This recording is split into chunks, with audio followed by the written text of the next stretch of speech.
Halo Sobat Adsense, salam pintar. Bersama saya Kak Alex, tutor biologi adsense.id. Dalam video kali ini, kita akan melanjutkan pembahasan materi mengenai plante.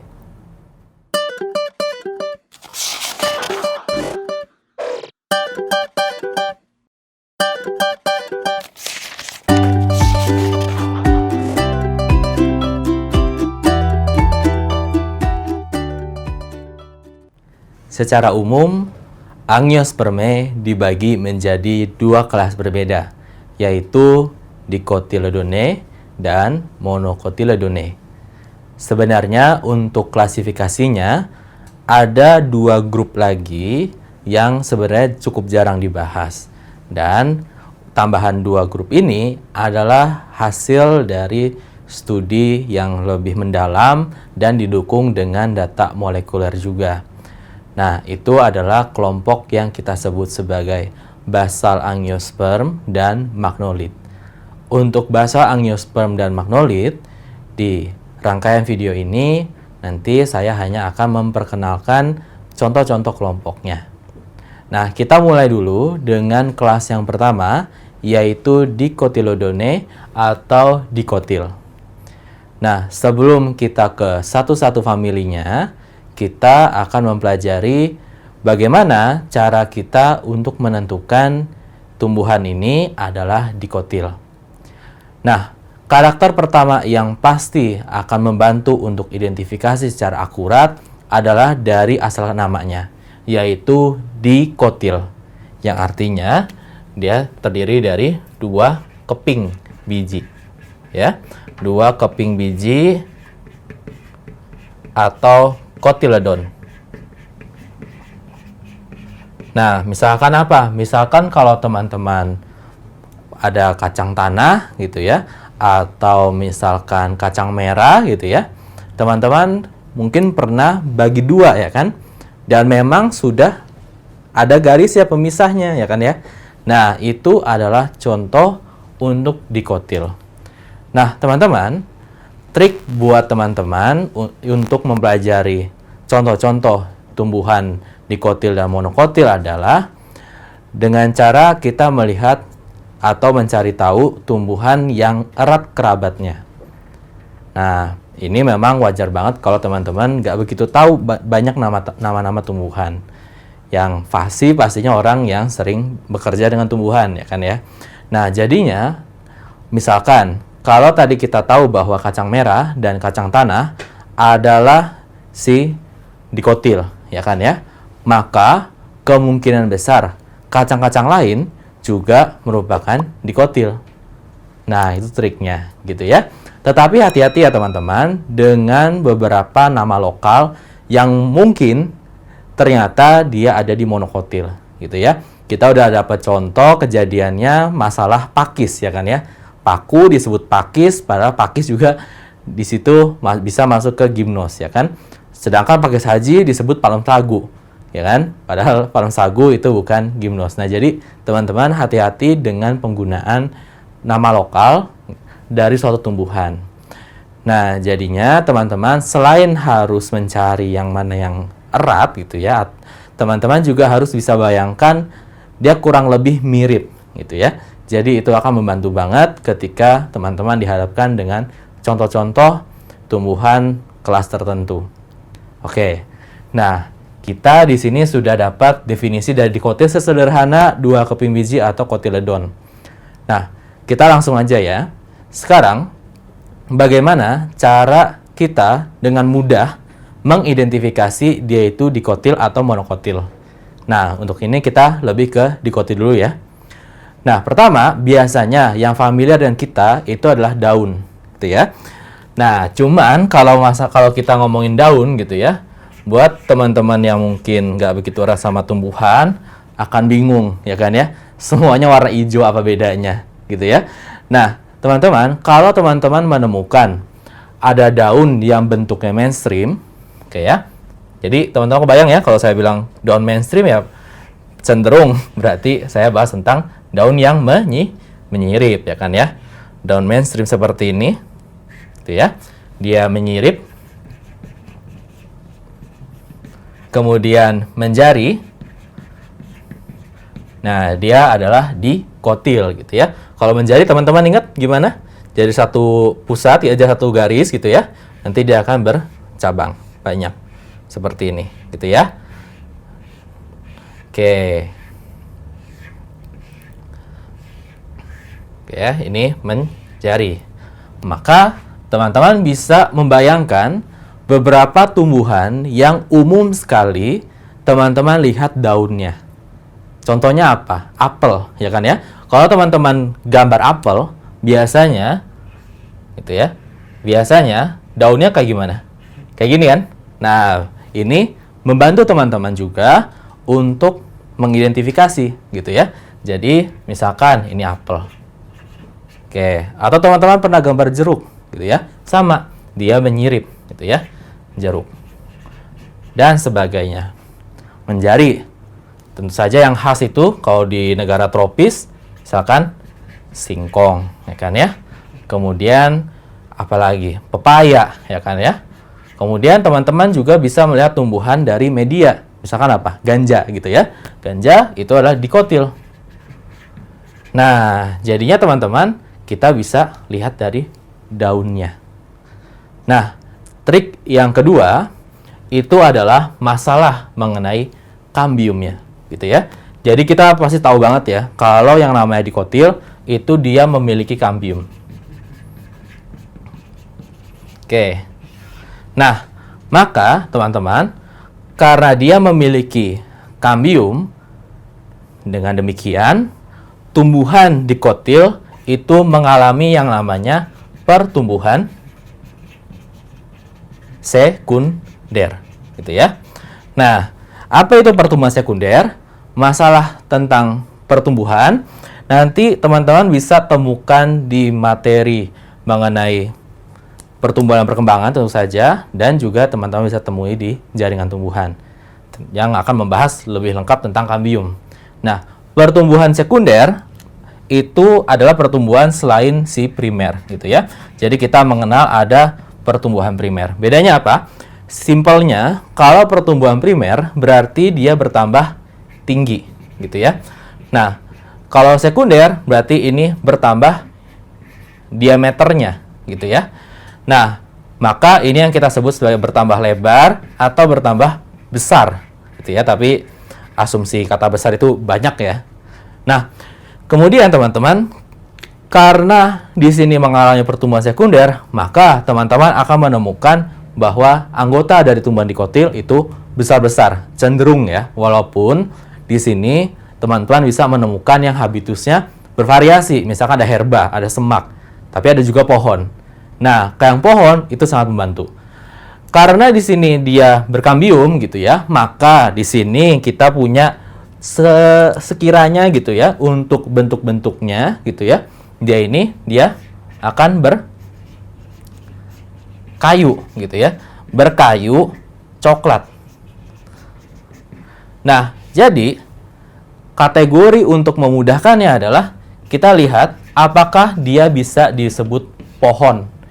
Dalam konteks pohonnya itu berkayu coklat. Misalkan pohon apel, pohon jeruk gitu ya. Nah, teman-teman bisa lihat yaitu pasti dikotil. Kalau teman-teman ke jalan-jalan ke taman atau keliling komplek gitu ya, menemukan ada pohon gitu ya, kemudian dia strukturnya berkayu coklat, itu kemungkinan besar adalah dikotil. Oke ya. Nah, emang ada yang nggak coklat?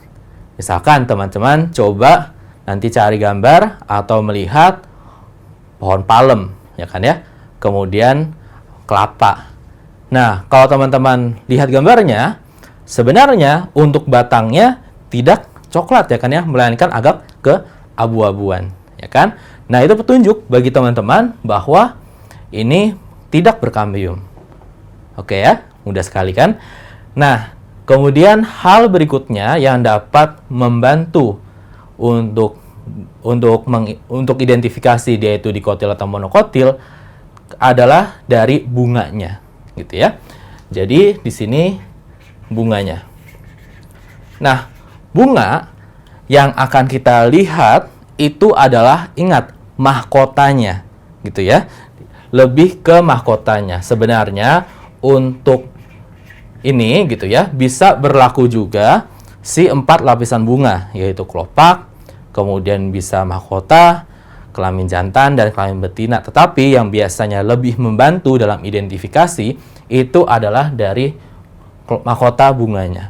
Seperti yang teman-teman tahu, di sini berhubungan dengan jumlah kelipatannya, ya kan ya. Maka teman-teman kalau menemukan bunga dengan kelipatan misalkan 4 atau 5 gitu ya, itu adalah dikotil. Maka kalau teman-teman lihat misalkan bunga yang sering diselipkan di penari Bali gitu ya. Nah, kan bentuknya seperti ini ya. Gitu ya.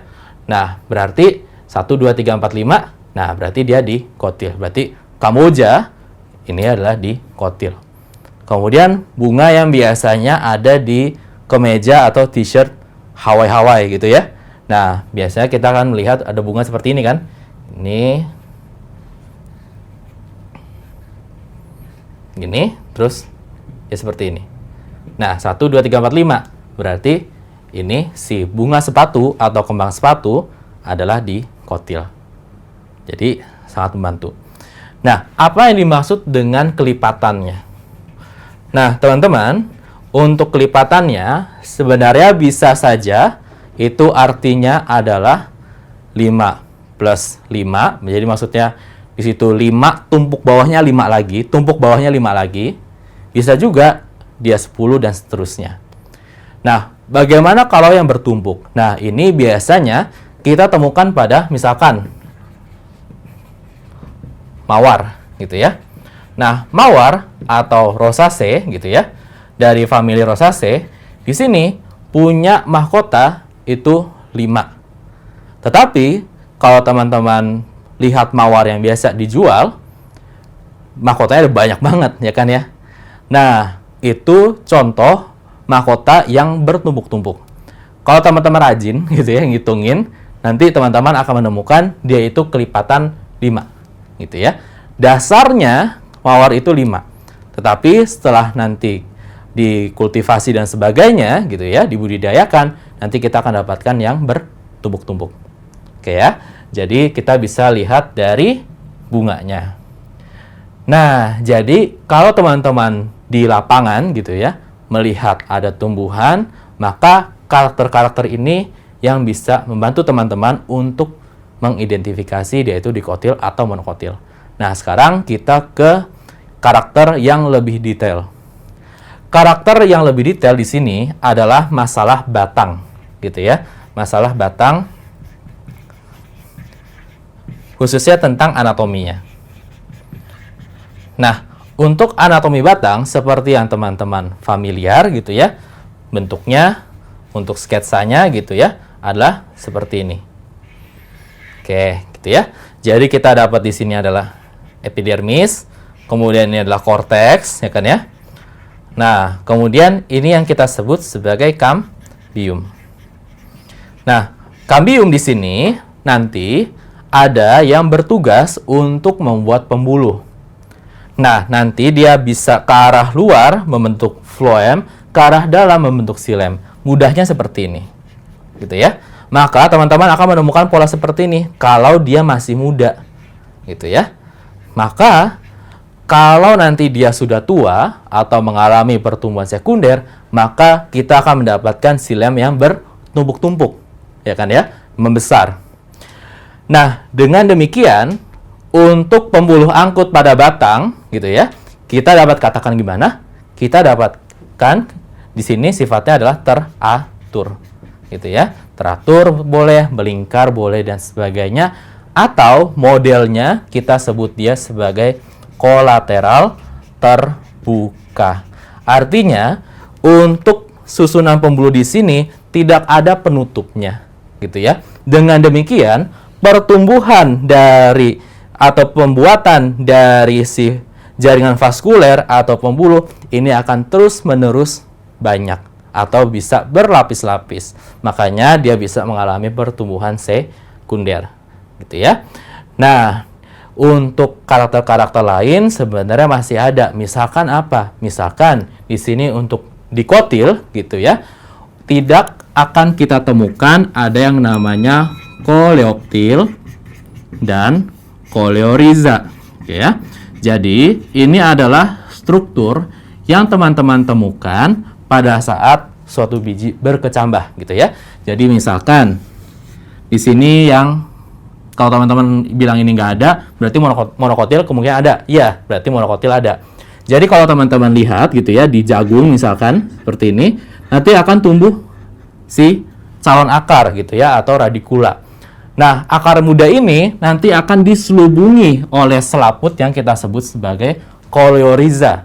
Nah, kemudian dia juga akan tumbuh batang muda ya kan ya, yang kita sebut sebagai plumula. Nah, plumula ini yang nantinya akan dilindungi oleh si koleoptil. Kalau untuk di dikotil kita nggak menemukan ini. Dan kecenderungan gitu ya dari perawakan tumbuhan dikotil adalah biasanya gitu ya. Biasanya batangnya di sini bercabang. Gitu ya. Tapi sifat-sifat seperti ini yang perlu teman-teman waspadai gitu ya, karena pastinya nanti ada banyak pengecualian. Jadi, di sini saya mau mengajak teman-teman kalau untuk mengidentifikasi suatu tumbuhan atau khususnya organisme, maka teman-teman tidak bisa menggunakan satu karakter saja. Pastikan kalau teman-teman yakin sama salah satu karakter, teman-teman konfirmasi dengan karakter-karakter lainnya yang tersedia.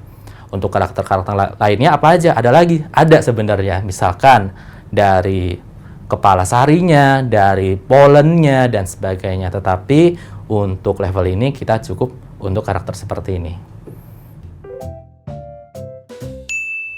Nah Sobat AdSense, sampai di sini dulu video kelanjutan pembahasan materi mengenai plante. Sampai bertemu di video berikutnya, semoga bermanfaat. Salam pintar! Sekian Sobat AdSense untuk video pembelajaran hari ini. Sampai ketemu lagi di video belajar berikutnya.